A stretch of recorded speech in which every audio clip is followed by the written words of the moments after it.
There's a rumor about the apothecary shop on Saint Street called Serenity's Apothecary.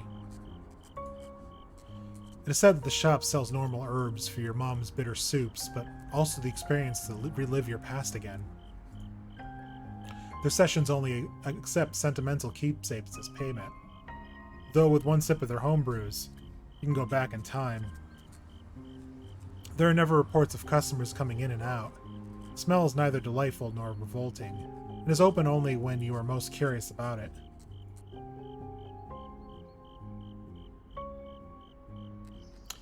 Jackie finds herself on the adjacent street of the shop. It is a small shop that's sandwiched into a city that manages to catch her eye every time she finds herself playing hooky. Although, today is different.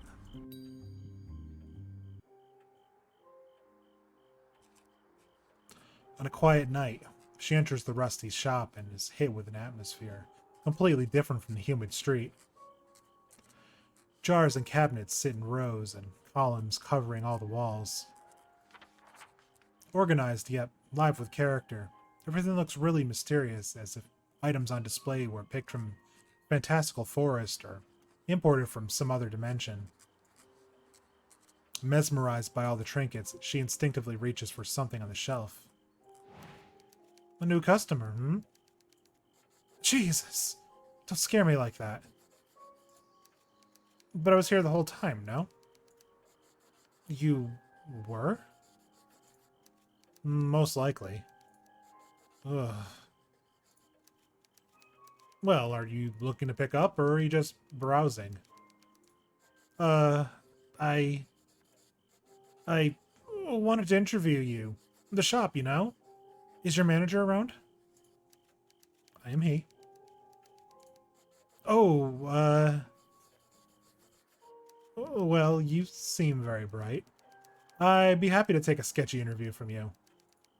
I'm, practicing as a journalist. For school. Journalist, huh? I'm quite fond of this place. Despite being a new face, you're quite dedicated coming after dark. Oh, right. If you're closing or busy, I can come another time. Whoa, whoa. What's the rush, hmm? I did say I would humor your questions. What's your name, hun? Oh, it's Jackie. Well, Jackie, this shop is here for those who need it, and it seems like you got quite the school project. So, hit me. Uh...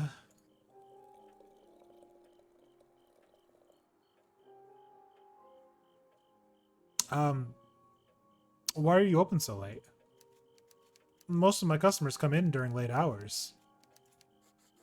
Are these sketchy figures? Does that include you? Hmm.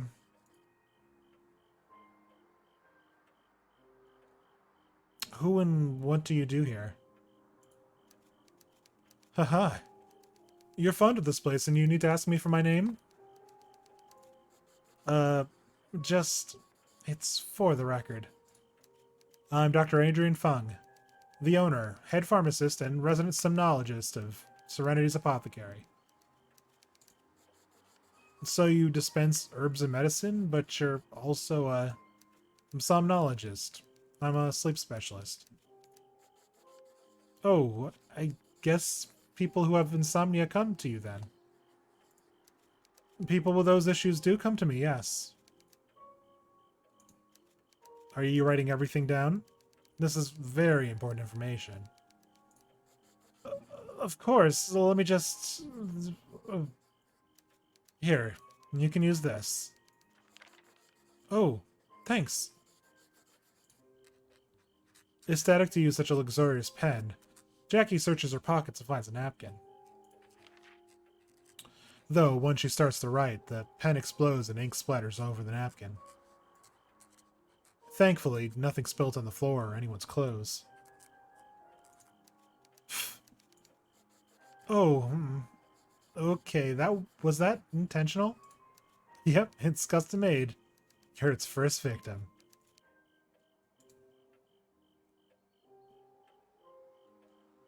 Are the rumors about this place real? Hmm? Oh, what rumors? You know, I guess, the ones about how you can do weird mind stuff? See the past or something?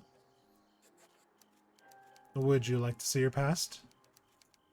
Well, I mean, not really.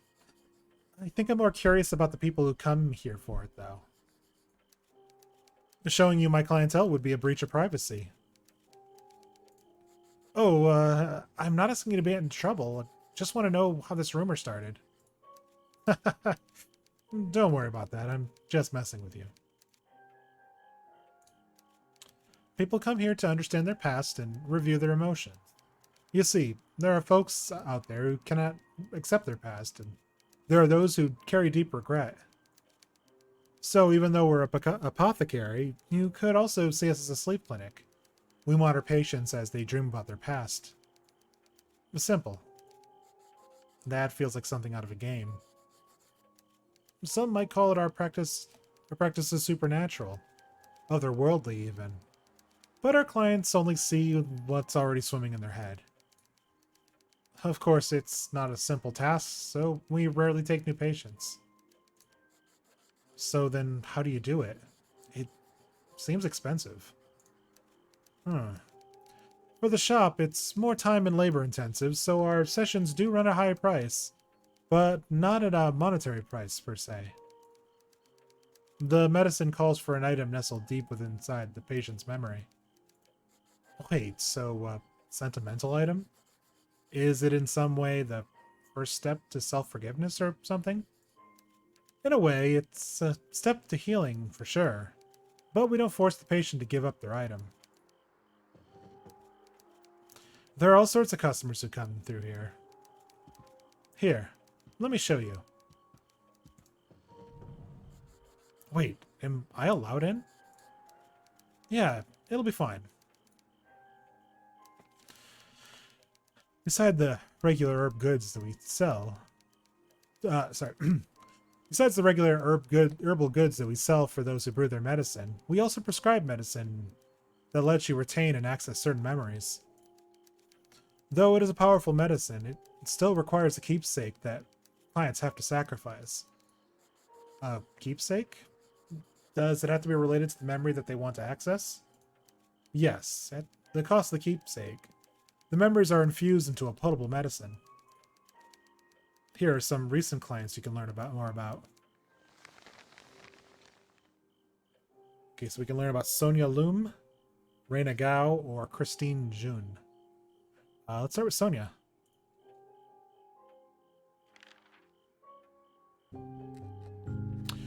Sonia Loom was the first young patient to come to the apothecary to retain memories. As a young girl, frequent visits to the apothecary were common for her mother.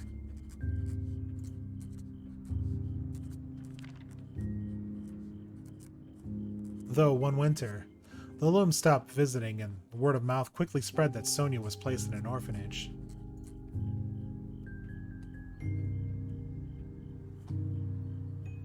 Soaked to the bone from running in the rain with the teddy bear that she used to treasure so much, Sonia visited Dr. Feng one night. She asked to revisit the last tea party she shared with her stuffed animal. Now an adolescent and desperate to let go of her guilt, she wanted to find out who was responsible for the death of her mother while she hid under a bed that night. She claimed she didn't need the bear anymore.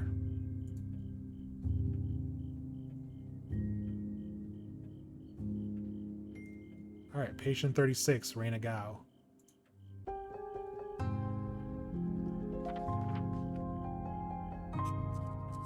With frequent visits to address light cuts and bruises, Reina often finds herself at the shop. As a longtime friend of the doctor, he would often worry about her abusive friends and family.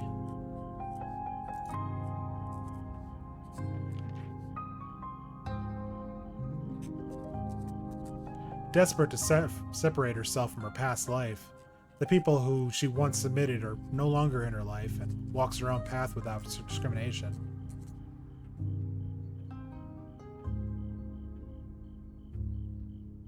Though, she decided one day to revisit and conquer her traumas by giving up her first dress.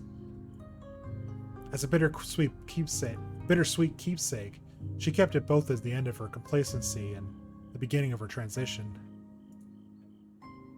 Despite the dress being a stamp of success as well as a bruised memory, she hopes leaving her damaged dress will help her buy more when she's ready.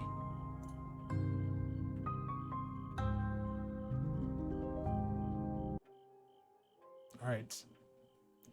Patient 82, Christine June.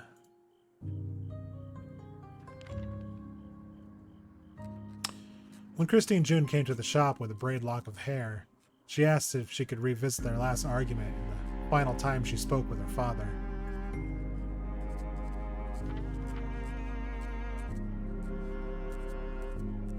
As a successful businesswoman, her company often rivals her father's and wonders if her action mimics his. Christine cut her hair as a source of spite, but despite her estranged relationship, she wonders if it was kept out of nostalgia.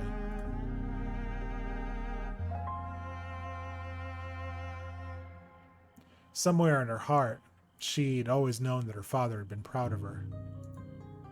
The lack of affection and strict enforced work ethic made Christine diligent but hollow. Her father was never a perfect parent, but by parting her with the memento that once represented independence, is now naive animosity. She hopes she doesn't turn to blame, but instead searches for accountability.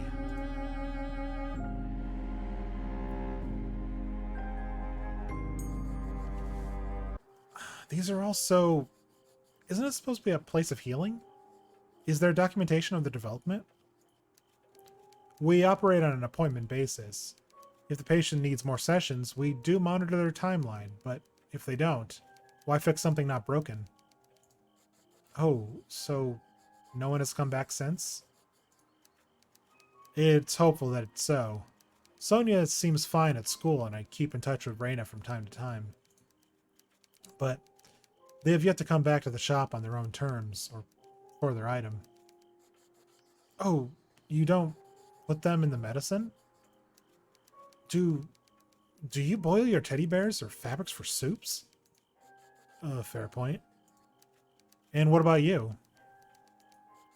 Me? Yeah. Do you think visiting me in your memories would be your way of saying your last goodbyes? My memories? Doesn't matter. You're a good apprentice, and I leave the shop in your hands. When you think it's time to move on, I hope you replace the pen. Take care, Jackie. Ma'am. Your alarm has already gone off. Oh. Okay, thank you so much, Marilyn. Did you have a good session? I believe so. It was a nice memory. That's good to hear. Indeed.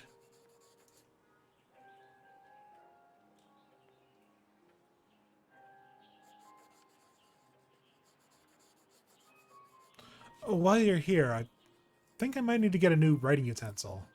Can you look for some stationery stores for me? Alright, that was Serenity at Dusk. So she came in there as a reporter, or at least in her memory came in there as the reporter, looking to remember this man who left her the apothecary.